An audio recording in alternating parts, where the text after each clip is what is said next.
And I realize in all of this that I've been sharing with you that I'm a Johnny-come-lately. And what I mean by that is this. I kind of feel like in some cases I've been born out of time and out of an element, because I look back on the things that have happened over the past several decades, the past century, and those things that I read about in the history of the restoration excite me, and they make me feel excited, and I feel the enthusiasm of that. Sometimes it's hard to convey that to other people. When you look at somebody and you give them a big old history lesson, they don't like history lessons. They want to hear something exciting. You give me something that's anointing. Give me something that is that has the fire of God in it. And I look at the history of the Ekklesia and I see the fire of God in manifestation, and that excites me. But it's hard to convey that to other people because it just comes off like just a history lesson. So I don't want it to be a history lesson. And I thought of this many years ago. And I was like, I raised my children, and my children aren't going to have the exact same experience that I had in a congregation. And I went to a revival congregation. So a congregation that's on revival, that is in revival, it's not like your average congregation down the street that's some tradition that's been going on decade after decade for many, many, many, many years and never having seen any revival. Never see people come to the Lord, never see lives changed, never see the manifestations of the Spirit. And I feel privileged that I've had that opportunity. When we try to explain that to other people, and if they've never had that experience, then it doesn't come off as something that they connect with you about. And so I realized that. I have these little children. I raise my children up. Most of my children are all adults now. And in most of the cases, my children grew up within this movement, the Hebraic movement, but not within the revival church that I was in for many years. So when you talk about the fire, people look at you like, we used to say, like an old mule looking at a new gate. They don't know what do you mean the fire? Now you went to the same church I did for a while. You went a generation after me, and you missed the fire. Not that it was there when we were there. Because when the fire of the Lord was in our congregation, when the fire of the Lord was in the church that we went to, it came upon people, and people's lives were changed dramatically. Little children in that congregation witnessed that, and it changed their lives forever. Now, I was older. I was in my mid to late teens, on into my adult life, and it still affected me in a way that changed my life in a way that to this day has never been the same. Now, an opportunity is coming up where the fire of the Lord is returning, and revival is once again coming to the land. And it may not be a coast-to-coast revival like it was many years ago. You guys, you may not know, reading the history, you may not know about the Pentecostal movement. You may not know about the Jesus movement. You may not know about the charismatic movement. You may not know about the present truth movement. I know you guys know about the Hebraic movement because you've heard me for all these years talk about it. You've heard me talk about these other things too, but not in a way that made it personal for you. But that opportunity is coming. The opportunity to participate in the fresh move of God, the fire returning. And that has been something that now has been on my heart, and I've been praying for every day, praying about every day. And it has been something that even now, in my prayer times, change me from moment to moment, when I'm considering the matters that are at hand. So when I say that I'm a Johnny-come-lately, what I mean by that is sometimes I think I should have been born in the 1960s so that I could be there when the Jesus movement broke out. And I could have been there when the charismatic movement began to erupt. I could have been there during the 1980s in the prophetic apostolic restoration, or I could have been there in something more present. Or I should say a little bit more up to speed. But in that decade between 1990 and the early 2000s, between 1990 and 1996 for me in specific, a lot of very specific changes began to occur in my own life. A lot of encounters and a lot of experiences that changed me for the better, that changed me for who I am today. And between 1990 and 1996, I was praying to the Lord because I was in that congregation I told you about. That was that revival congregation. But I began to see things that I knew was on ahead, that I knew was down the river a ways, and I wanted to be part of that. And I was praying, Lord, bring that to our congregation. Bring what I'm seeing there to our church.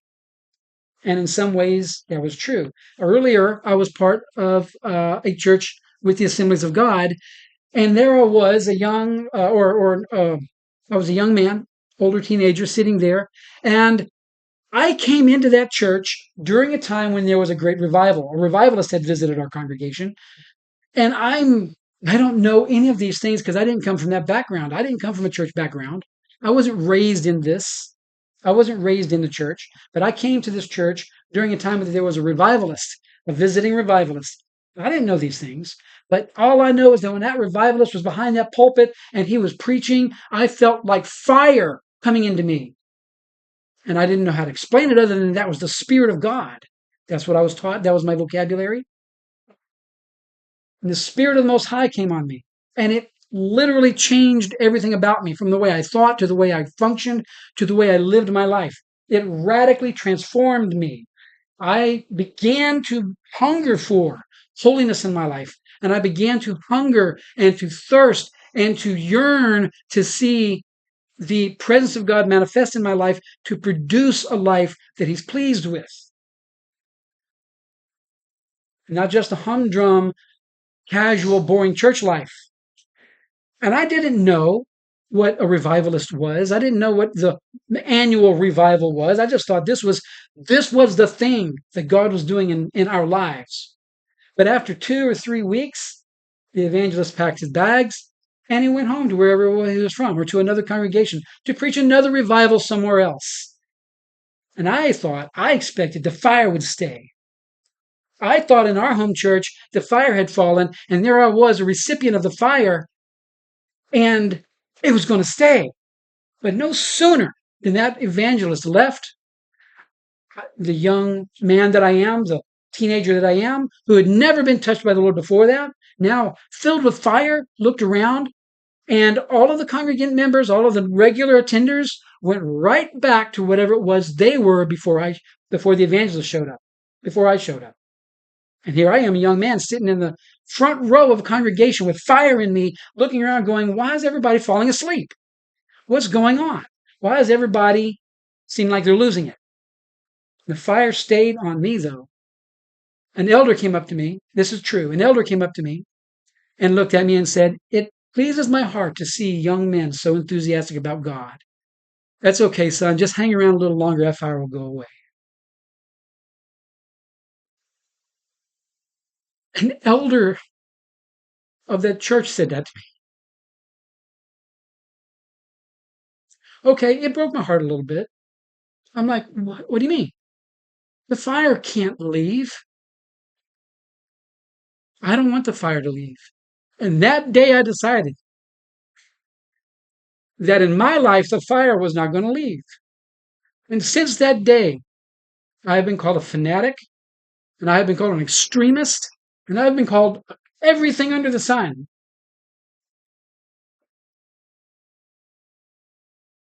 Because it is true that the fire of God hit me. Now, it changed me, and I watched it change others. And I have tried to communicate that to other people. That it's not just going to a church. It's not just going to a congregation. It is being under the very presence of the Lord and experiencing the kind of change that causes. Okay? So, I eventually left that church and I went to another church. Guess what?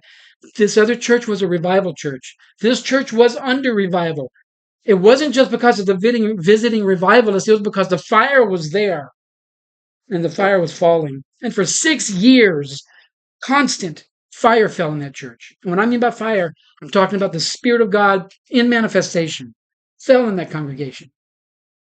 There were times that the preacher would get up to preach and couldn't even preach a sermon because the manifestation of the presence of the Spirit was so intense that he couldn't even stand. Now, when have we seen that in our time? Where is it gone? Why has it dissipated? Even in this movement, in the Hebrew roots movement, where is it at? People are preaching about how the feasts are fulfilled in Yeshua, and it's true. But where's the fire that we knew? You heard me listening to the song, and I pointed out, I said, that fire that person is singing about, I knew what it was singing about because that was my experience. You guys have a chance. The fire is coming back. And it's coming back in the movement. And I'm going to show you scripture that talks about this. And I do hope that you can pay attention, and I hope that you get this. Because it is, in fact, a life-changing revelation. You think, oh, Pastor Raffi, he's just an extremist. You think Pastor Raffi, he's just a wild-eyed fanatic all the time talking about this stuff. Well, the time is coming, and it's almost on us that you will see it. And you have an opportunity to choose. Am I going to accept the fire? Am I going to be set ablaze by the fire? Or am I going to turn my face the other way and look to the world and say, well, I'd rather what the world has, because the things that the fire brings pain, the fire brings transformation, the fire brings a challenge. Or am I going to turn and I'm going to say, well, I like the things of the world because they're better, they're more entertaining, they're more comfortable. It's not that everything out there is some kind of sin that you can't partake of. It isn't that the Lord is coming into our life to say, I want to spoil your fun. I don't want you to have any fun. I want you to only do what I want you to do. I want you to grovel at my feet, and I want you to only talk about me all the time and never do anything that's fun. That's not what it's about. That's not what he's trying to do. However, what he is trying to do is to take the things of your life that are mundane, that are worldly, that are without purpose, and to imbue purpose in them, and to imbue that fire that I'm talking about, to enliven those things, to make them have a reason for being, so that you could use them for a cause that is not only just important, but that is eternal and will never have an ending to the value that is instilled in it. That's something worth going after. That's something worth working for. That's something worth taking my life and hanging it up and saying, this stuff don't matter because this stuff's not important. What's important is the eternal things that the Lord has put upon me. That's what's important. I really hope you understand what I'm trying to say. Because people look at God and the God thing and say, oh, that's boring. And it don't have to be. It doesn't have to be boring. It doesn't just have to be lifeless, dry, systematic theology. It doesn't just have to be, oh, let me read the Bible for my devotion, the King James Version, and not get a thing out of what it says, not understanding the words. It's not about waking up in the morning and saying, I'm so tired, I make my morning prayer. If I make my morning prayer, the Lord will bless the rest of my day. Look, Bible reading, prayer, those are important. Assembly attendance, those are important. But what is more important than all of these things is the move of God in our lives with the fire that I'm talking about, of revival.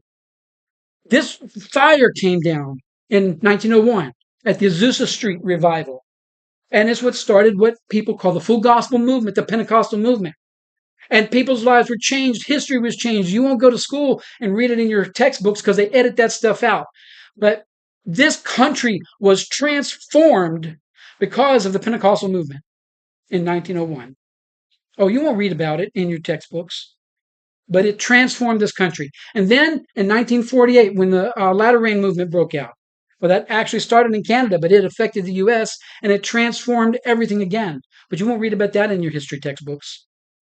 They edit that stuff out because they don't want you to know that there really is a fire of the Lord, and it really does make a difference when that fire hits. Instead, they want you to think you should just accept the philosophies of the world. Don't worry about that old stuff about the church. But the fire is real. It's been recorded in history. And I didn't know a whole lot about this stuff going to those churches I told you about. I'm sitting in the second church I went to, is the church that was under revival, and I saw revival not as some history lesson. I saw it as an experience I was having. an experiential reality that transformed me. And so at that period of time, I picked up this book by Bill Hammond. The book's called Prophets in the Prophetic Movement. This is volume 2, I believe it is. And this was about a history of revival, of the Lord's move in his people, the people of Messiah. I read this book, and this is in my library. It's one of the most tattered books I've got. You're going to see the books I'm going to show you all tattered. Because when I read them, because I was reading these books while I was standing under the spigot of the fire. And so when I was reading this wasn't just history to me. This was what I was experiencing coming to life. And this was in the early 90s, 1990, 1993 or so. And at about that time, I was working at a factory in central Alabama, an assembly factory. And there I was in prayer, going to this church that I was going to that was under revival, reading this kind of book, and proud to be able to call myself a Christian, one who stood under the anointing of Yeshua the Messiah, Yeshua the Christ. Back then I called him Jesus the Christ. And I was proud to be that. And I was proud to be standing under the fire of the Most High, watching the fire change my life and change lives around me, and then reading this book and realizing, oh, this is what's going on. I understand. This is what I'm experiencing, the move of God. I learned about the Pentecostal movement. I learned about the Nazarene movement. I learned about the Jesus movement in 1970. I learned about the moves of God up until this book was written, I think, in the 1980s. And up till that point, I saw what the history recorded that you won't find in your school textbooks, but you can find in books like this, what history was showing that the fire of God does to people and to history and to nations.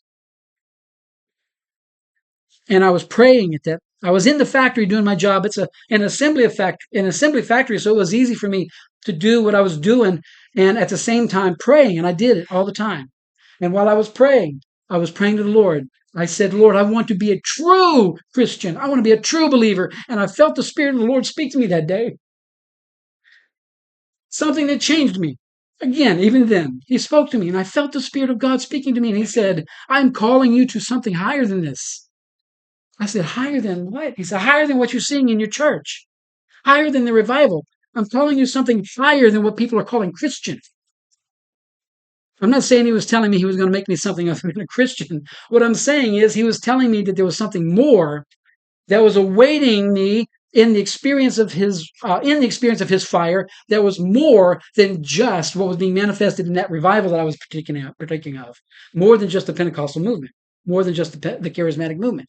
He said, there's more. I've got more for you. And I'm going to take you to a higher level. And he said, I'm going to make you something different than what you're seeing in this church. And I remember that clearly as if it was yesterday, how the Lord spoke so powerfully to me that he was going to move me to a different realm, to a different dimension.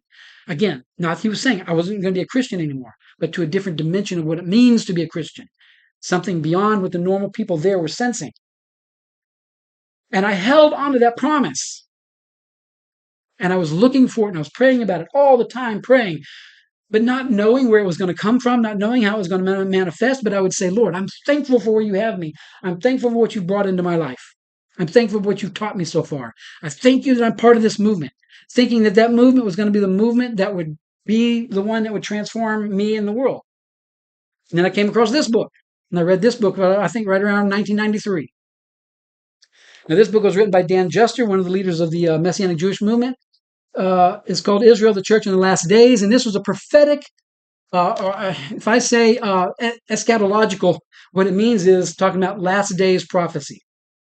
It's basically a book about last day prophecy stuff and how Jewish people, how Israel, the nation, and how Christian people relate to one another and how they will be participants in the final move of God at the great revival of the last days. And I read this book, and this book set my heart ablaze, not just because it was another book of words and texts, but because I could understand what it was saying. And for the first time, my theology, I say for the first time, what I meant was, for the first time I began to catch a vision of how Israel and the church was related to one another and how they were connected. which led me to the next book called Jewish Roots, written by the same man. Now, the books, they're just textbooks. And if you were to pick any one of them up and read them, it would not affect you because it's just books of words. But remember that at the time I was reading these books, I was standing under revival. And so when I was reading these books, the Lord was clarifying for me what was about to transpire on this earth. And then I realized that what he was doing was trying to raise a people from the midst of the church who understood their connection to their roots in Israel. What I mean by Israel, I'm talking about the called out people of Israel, not the state of Israel. I'm talking about the called out people, the people with which he made the covenant with at Mount Sinai. That's the people that he's connecting me with at the time. At this time, he's showing me where the connection is at. Just to speed through it really quickly, the next thing I read was The Miracle of the Scarlet Thread by Richard Booker. And this book was unique because to me, this book showed from a Christian author how the Jewish roots of the faith connect to the Christian faith. For the first time, I began to see this stuff. And then I began to realize that promise that the Lord gave me that he was going to raise me up higher to a different level, to a different dimension of faith. This is what he was talking about. He was saying to me, I'm going to take you and everything that's been given to you and everything that's been anointed on you by the fire of my spirit.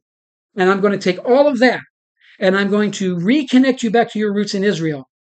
And you are going to be able to see how Israel and the spirit and filling that comes through Messiah are connected and is the same thing, or they're one. Because at that time, we're talking mid-1990s, almost no one that I knew or no one that I ever even heard understood that, had ever even heard a teaching like that. It was new to me. Okay, again, last book I'm going to show you. The next place I came to, now this is right after, this is right about, well, the late 1990s. About to go into the year 2000, I think it was, and I came across Kelly Varner's book, Prevail. It says, a handbook for the overcomer. And at the time, I didn't understand fully what that meant. But now, I understand a lot more about what that's talking about.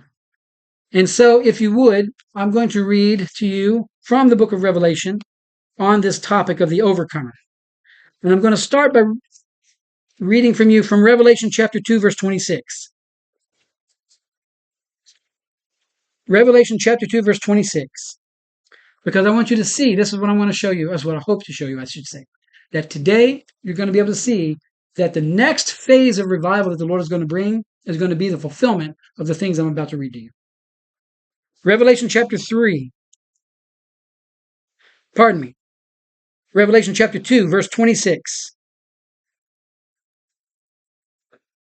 The one who overcomes and who keeps my works until the end, to him I will give authority over the nations. I want to pause for a second. I want to exposit on what this is saying. To the one who overcomes. He's speaking to this entire congregation of Thyatira. And in this congregation is all the people who go to this congregation. They're all Christian people, Messianics. And then he begins to say, look, you've done some good things, but I have a little rebuke against you. And he rebukes them for something. But then he says, however, there are among you those who should overcome. And for those of you who are in your midst who will overcome, I promise you that you will be given great authority over the nations of the earth. And so he makes a distinction between two groups of people here. The regular groups who's just going to the church and just being churchy, sitting in the pew and listening to the preacher, and then going home and it has no effect on their life. Versus those who he calls here the overcomers. The overcomers is a little bit of a different level. What the Lord was telling me, I'm going to take you and move you to a higher level. Now I began to see it. He wants me to rise above mediocrity in Christianity and to become an overcomer. And that's what I've decided. I want to be an overcomer. I want to know what it means to be an overcomer. And this book began to teach me a little bit about that. Prevail, a handbook for the overcomer. And I realized then that's what an overcomer is. It is a person who believes in the Lord, but is not willing to just be the normal, average Christian person, but they want to become something at a higher level. And so I began to pray to the Lord, teach me to be an overcomer. Teach me how to overcome. Because I didn't know the first thing. I didn't know how to overcome. And I didn't know what it meant to be an overcomer. So I began to search the scriptures and to say, what does the Bible say about being an overcomer? And I looked for every verse I could find. I went to 1 John chapter 5, and this started in the book of Revelation is written by the Apostle Yohanan. We call him the Apostle John. He also wrote this book, the book of 1 John. He wrote 1 John and 2 John and 3 John. He also wrote the Gospel of John. Same John, same Yohanan. In 1 John chapter 5, if you were to read it, you will read this. Everyone who believes that Yeshua is the Messiah, he's been born of God. That means he's been born again, born of God, born of Elohim. And everyone who loves the Father loves whoever has been born of him. So if a believer has been born of the Lord, he also loves others who are born of the Lord. And I should say, especially for us Hebraics, that means loving Christian people because they are born again. They are born anew of the Spirit. The same Spirit that had you born again had them born again just the same. And by this we know that we love the children of Elohim. When we love Elohim, now listen to this, is important because this is where I began to see where the distinction was at. When we love Elohim and obey his commandments, that's when we know that we love the children of Elohim. And now I had come from a tradition that taught that Christians shouldn't keep those commandments, shouldn't keep the commandments of Scripture. Come on now. Stay with me here. But here I see it says that when we love Elohim, we'll obey his commandments. That was incredible to me. So I turned once again to Revelation chapter 12 this time, in verse 13. And when the dragon saw, who's the dragon? That's Hasatan. That's the devil. And when the dragon saw that he had been thrown down to the earth, he pursued the woman who had given birth to the man-child. But when the woman was given the 2 wings of the great eagle so that she might fly from the serpent into the wilderness to the place where she is to be nourished for a time and times and half a time. That time is dawning upon us now. Please understand this. The serpent poured water like a river out of his mouth after the woman. This is an army. Waters represent people, and this is an army. This is important because what this means is this, is that those who are following after the Lord in this manner, Hasatan will be angry with them, and he will pursue them even with armies. And they're going to come under great tribulation, and Yeshua himself said this, that in the world you will have great tribulation, but blessed is he who overcomes. There's that word overcomer. The serpent poured water like a river out of his mouth after the woman to sweep her away with the flood, but the earth came to help the woman. And the earth opened its mouth and swallowed the river that the dragon had poured out of his mouth. Then the dragon became furious with the woman and went off to make war on the rest of her offspring. That's the man-child. And this is what it said. On those who keep the commandments of Elohim and hold to the testimony of Yeshua. And there it was again. The overcomers, that's the man-child that she gives birth to.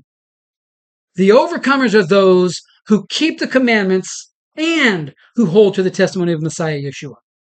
Because look, the Jewish people today, they keep the commandments of the Torah, but they don't believe in the testimony of Messiah Yeshua. They reject that part. The mainstream Christian people on the other side of the divide, they hold to the testimony of Messiah Yeshua, but they don't keep the commandments of the Lord. The overcomers are different from both camps. The overcomers are those who keep the commandments of the Lord, and hold to the testimony of Messiah Yeshua. Can you see it? And they're the overcomers. They're the ones that Hasatan will become enraged at and will try to go against them, but the Lord will stand for them. Okay? So I went on. I continued on in my pursuit, and I came to Revelation chapter 14. And then I looked, and behold, on Mount Zion stood the Lamb, and with him 144,000 who had his name and his father's name written on their foreheads. And I heard a voice from heaven like the roar of many waters, and like the sound of loud thunder. And the voice I heard was like the sound of harpists playing on their harps. And they were singing a new song before the throne, and before the four living creatures, and before the elders. No one could learn that song except the 144,000. This is a distinct people, okay, who had been redeemed from the earth. It is these who have not defiled themselves with women, for they are virgins. It is these who follow the Lamb wherever he goes. These have been redeemed from mankind as firstfruits for Elohim and the Lamb, and in their mouth no lie was found, for they are blameless. So I want to expose a little bit of this here. It says here of them, because we're looking for characteristics of what the overcomer is like. When you realize that the 144,000 spoken of here is the overcomers, it's the same people. You see characteristics of the 144,000. It says that, and these have not defiled themselves with women. What it's talking about here is spiritual immorality. Those who are going to be in the overcomer company are going to be those who are separated from the world and do not defile themselves with the things of this world. You will not be in the overcoming company if you mix the things of this world with a devotion and consecration to the Lord.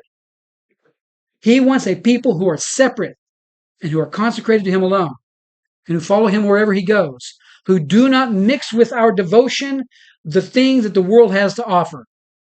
But when we do that, we are committing spiritual fornication. We are honoring the things of the world as something that is priority and more important to us than the things of the Lord. And he said, these people, they will not do that. They will not commit spiritual fornication.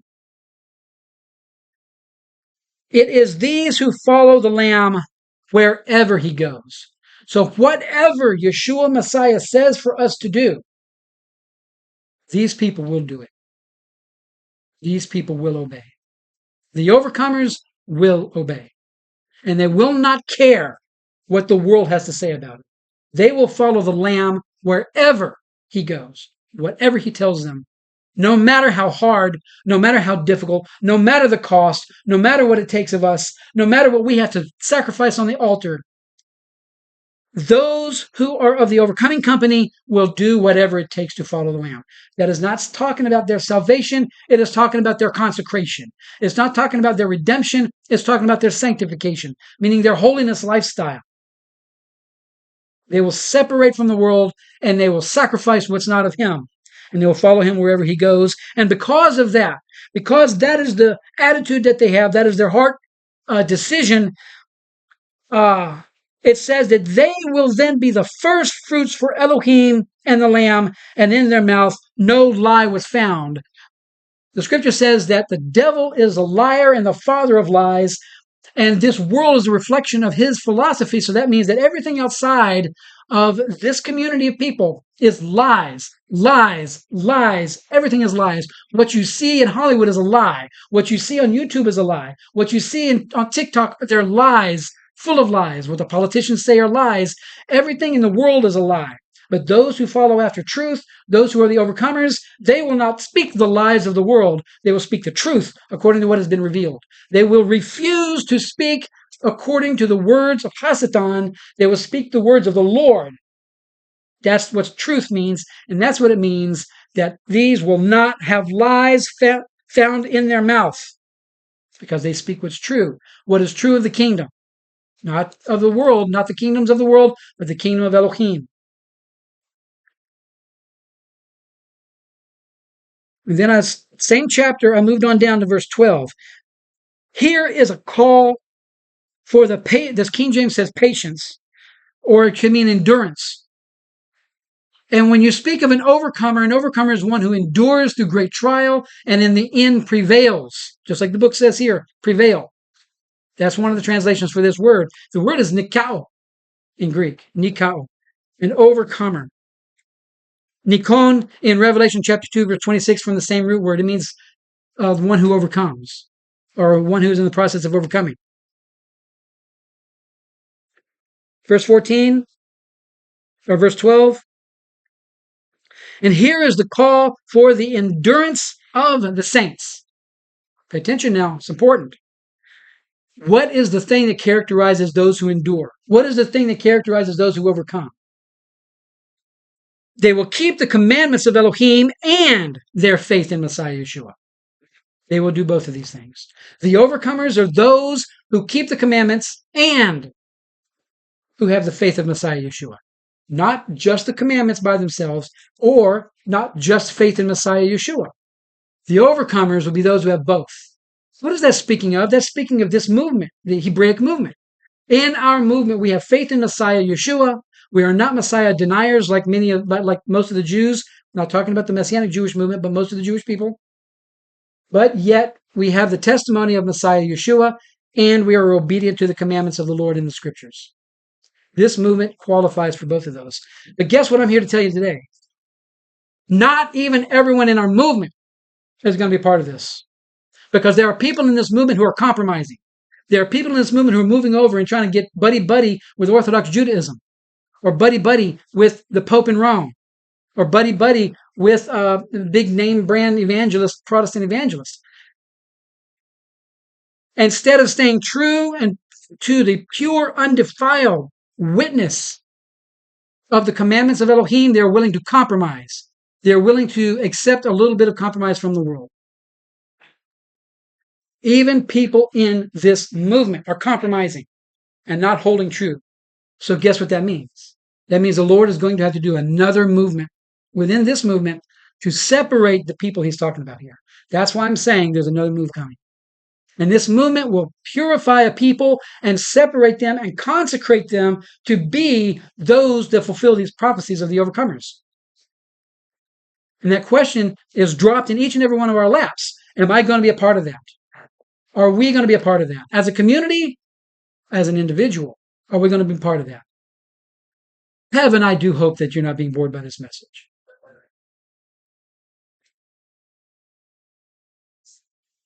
Revelation chapter 20,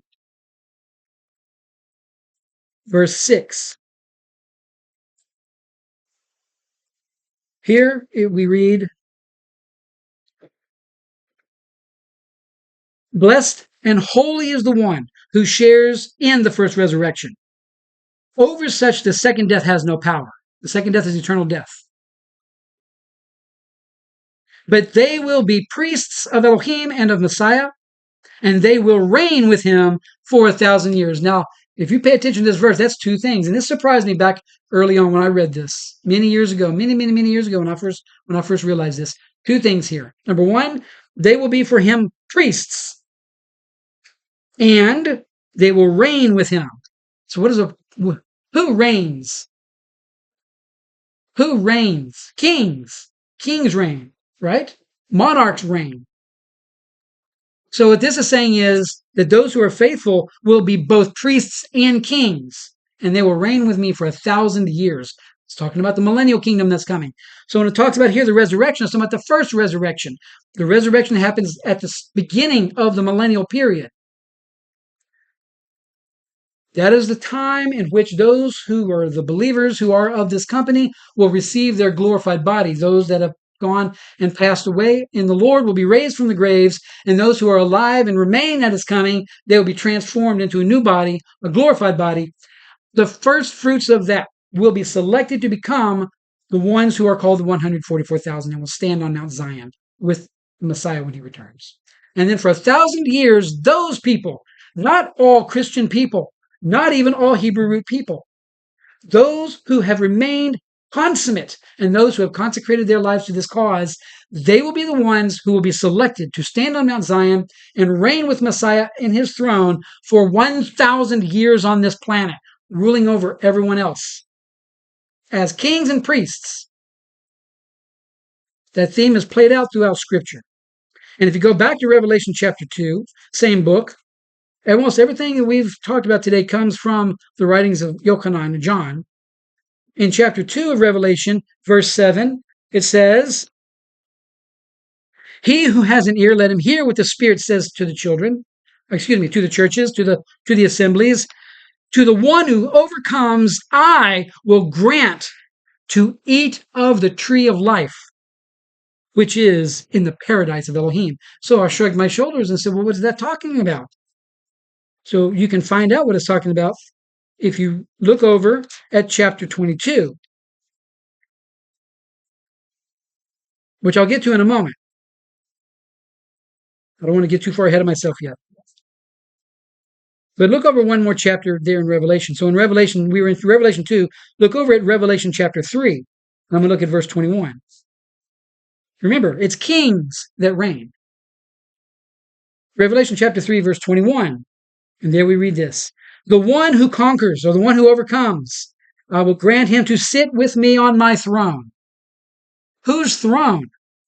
Yeshua's throne. To the one who overcomes, listen, this is important because you're not going to get the next part if you don't get this. The overcomer will be allowed to sit on the throne. But if you're not an overcomer, you're not going to sit on the throne. You can be a born-again believer, but you're not going to sit. That doesn't guarantee you're going to sit on the throne. You can be a Christian and go to church, but that doesn't mean by itself that means you're going to be one of the overcomers that are going to sit on the throne. But to him who overcomes, to the one who overcomes, I will grant him to sit with me on the throne, on my throne, as I also overcame and sat down with my Father on his throne. So those who overcome will sit on the throne of Messiah together with Messiah at the right hand of the Father. And that's an important key to understand, especially when we get to the next part here. So Revelation chapter 21, verse 7, "The one who overcomes will have this heritage, and I will be his Elohim, and he will be my son." Now I'm reminded that there in 1 John, Yochanan says, "Now are we the sons of God." Those that are born in the Spirit, those that are born of the Lord, those that are born anew, are the sons of God. But of those sons, there will be a select group who will be taken, and they will be made to be the overcomer. And they will sit with Messiah Yeshua and rule and reign over the nations.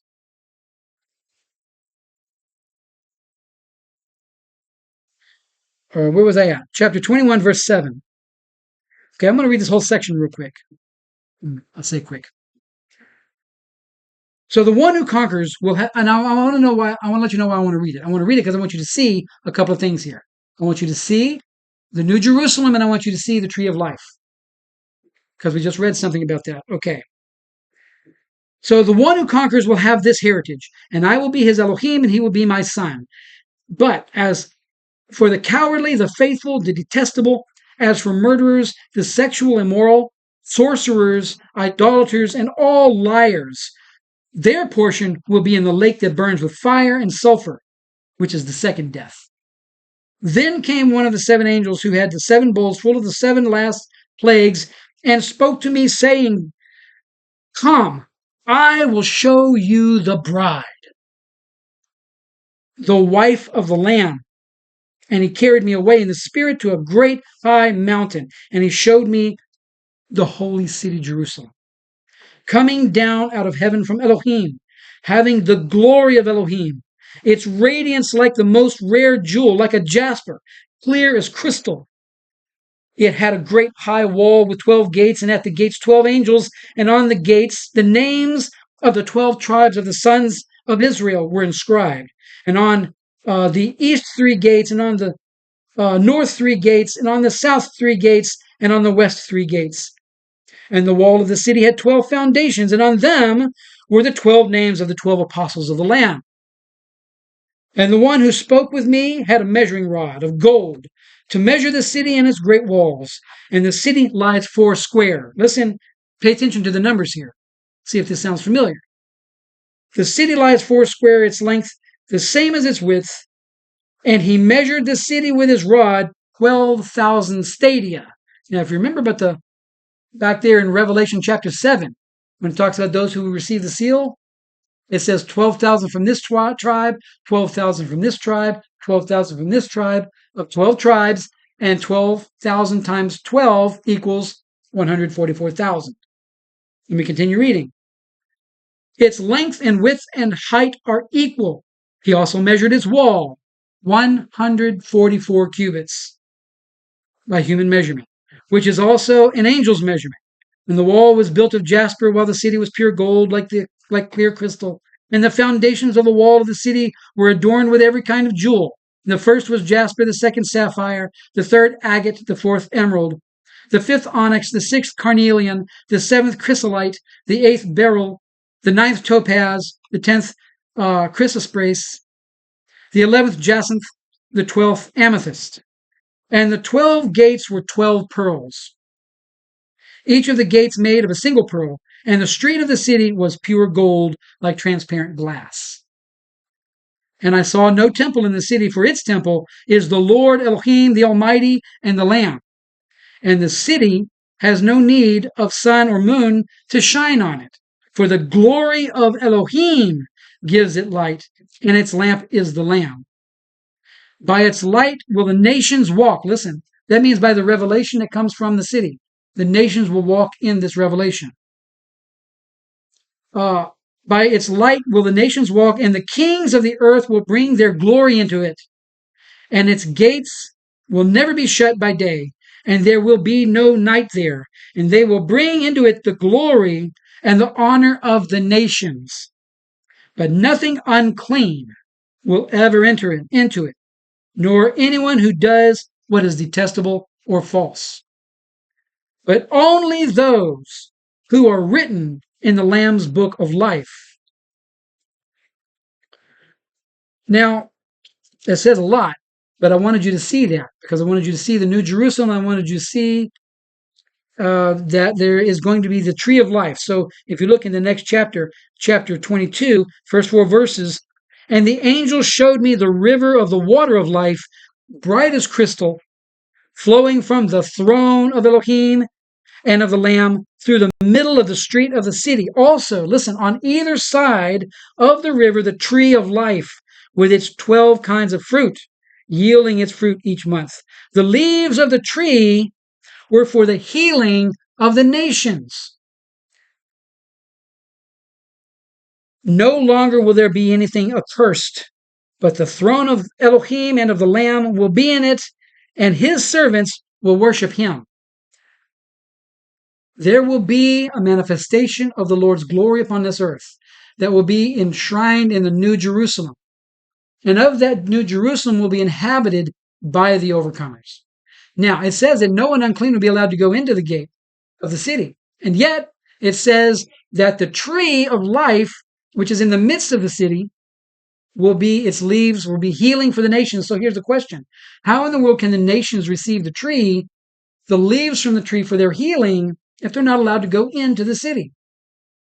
It means that someone in the city has to come out of the city with the leaves to minister that to the nations. Guess who those people will be? That will be the overcomers. The 144,000, the man-child company. Those who have been made to sit on the throne. They will be the ones who will go into the city, and they will receive of the glory of the Most High, and they will be the ones who come out of the city into the nations of the world to administer healing and restoration from the tree of life. But they will not be allowed to go partake out of it themselves. But we will be, or I should say, those who overcome, those who are the overcomers, who, what do? They keep the commandments and the testimony of the Most High, the commandments of Yeshua the Messiah. And if you look over in the same chapter on verse 14, it says, blessed are those who keep the commandments. Some translations do say who wash their robes, but if you follow it through, it means the same thing. Blessed are those who keep the commandments of the Lord, so that they may have the right to the tree of life. and that they may enter the city by the gates. Who enters the city? Those who keep the commandments of the Lord. That rules out 98% of the Christian world because they do not keep the commandments. But there will be a people who will be raised up in the latter day, who will be faithful to the testimony of Messiah Yeshua and faithful to honor the commandments of the Most High. And if they overcome, those people will be selected to be the ones who will become the 144,000, the bride of the Lamb. And they will be given the special privilege of going into the New Jerusalem to receive the leaves of the healing tree of life, and they will be the ones who will come out to administer that to the nations of this world. That is a very special calling, a very special privilege, and it is a very special work. And that work will be given to a very special selected people, not just to any and everybody. This will not be granted by grace, it will be granted by works. Those who work for this. How are we going to work for this? By being part of the move, by teaching the truths, by teaching these revelations that I'm imparting to you today from the revelation of the Most High through His Word to be granted to you, given to you. These are leaves of healing. And they're ministered to all of us. And then one day we will minister them to all the world, to impart life to all the nations. I'm going to jump back to Revelation chapter 2, verse 7 again.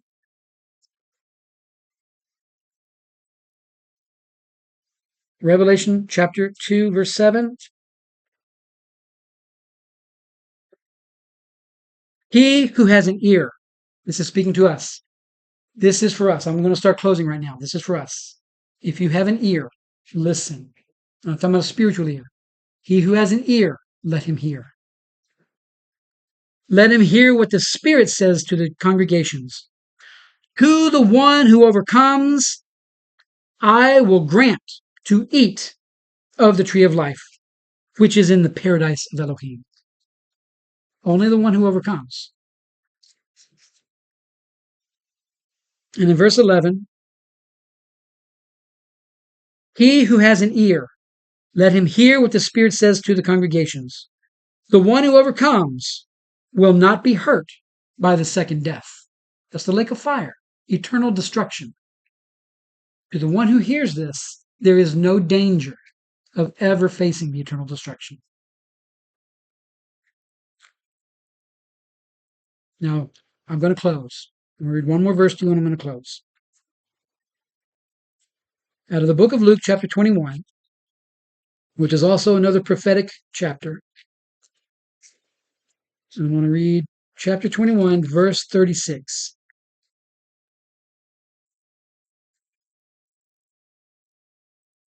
And as he rode along, let me make sure I'm in the right. Nope. Chapter 21. Here we go.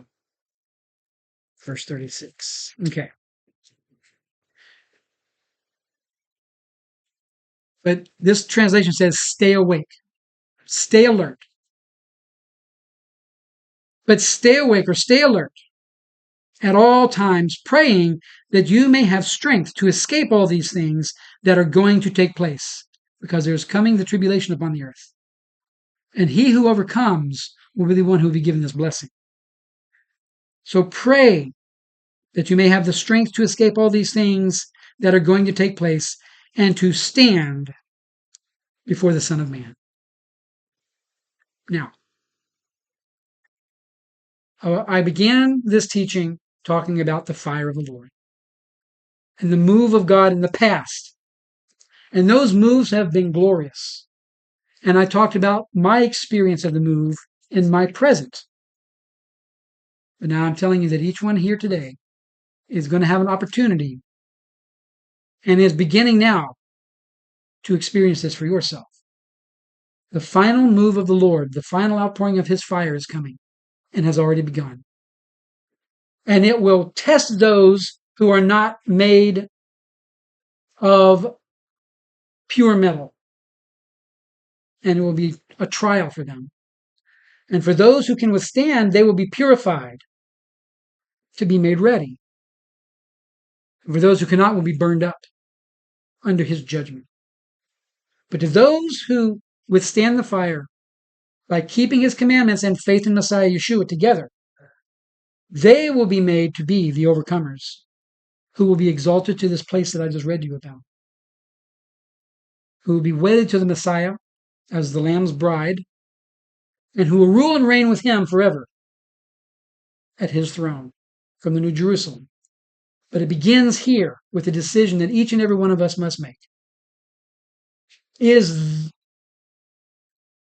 this community willing to participate in this move and forsake everything else, even every other church, every other assembly? What I mean is, don't compromise with them.